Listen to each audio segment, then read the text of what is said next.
My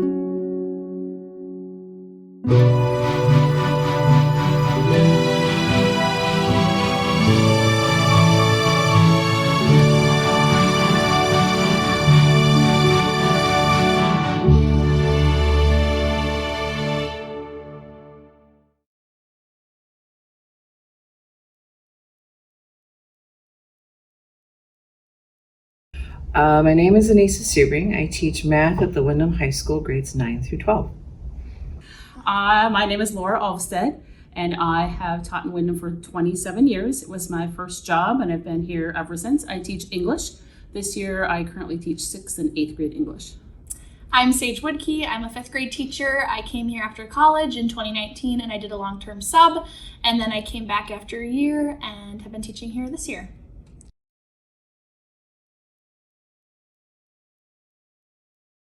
I think teaching is a great career choice for a lot of people. You can help children get ready for their future. You can shape the lives of so many. You have a great influence over people. You can help them grow greatly, emotionally, physically, and mentally. I wanted to become a teacher because I really enjoyed reading and writing. And I actually went to college to become a music teacher, but then I went to take a theory test and nobody was there. And I said, I want to go see my friends. So I actually left, and I really enjoyed my English classes, and I really enjoy being around kids and people. So I decided to become an English teacher because it's the writing, it's the reading, and I can work with kids. I became a teacher because I always enjoyed spending time with kids, and I wanted to actually first be a pediatrician, and then I went to college and realized that nursing and medical school wasn't for me, and I pursued my passion with teaching and being a mentor and a leader, and that's something that brought me a lot of joy, so then I continued with that.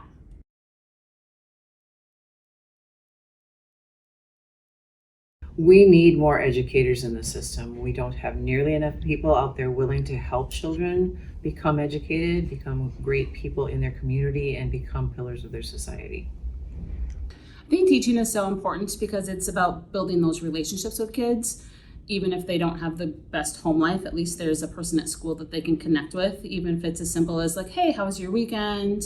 Or, hey, great job. Oh, you finished a book finally. So just celebrating those successes with kids and building those relationships. It's not always about the content. The content is kind of secondary. Yes, they need to know sentence structure and main idea, but it's really those relationships with kids. And when they come back after you've had them and they still remember you all those years later, that's really what's the most important part. Yeah, I would agree with Laura. I think that the relationship building is the number one, and being able to see how they've grown over the years and just coming back and seeing how successful they have been and telling those stories is really what brings you joy and is what really is the why for teaching for me.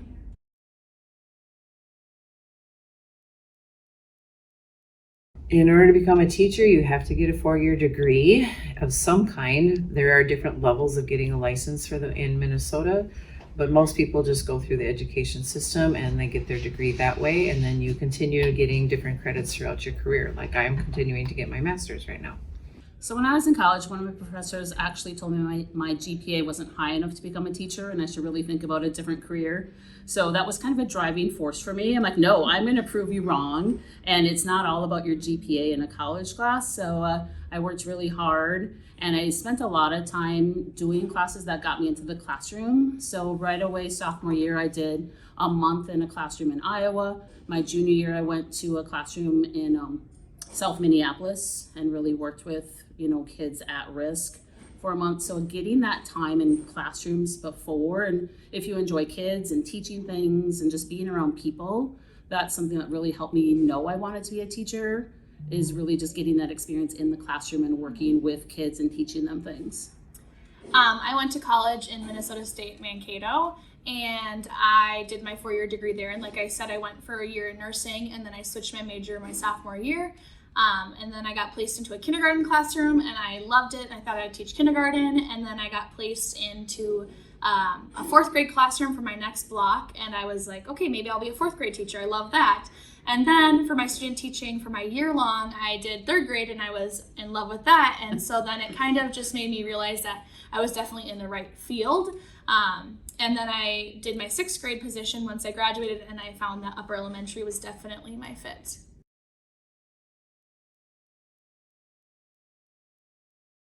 COVID messed things up really bad. Most of us were not ready to deal with teaching from home and not being able to see the kids in the classroom every single day. It was very hard for us to not make that physical contact and emotional contact through everything. And that just kind of made a very big disconnect between the teachers and the students and the families.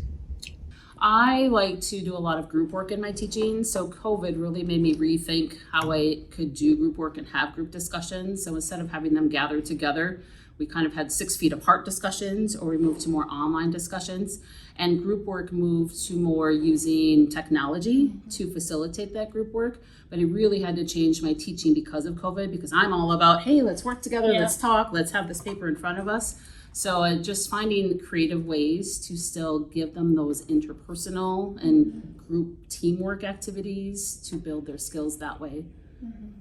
I graduated in December of 2019. So when I started this position in 6th grade doing my long-term sub, that was my first teaching position. So then going into, I already didn't know what I was doing, to then kind of figuring out how to navigate going into COVID and distance learning.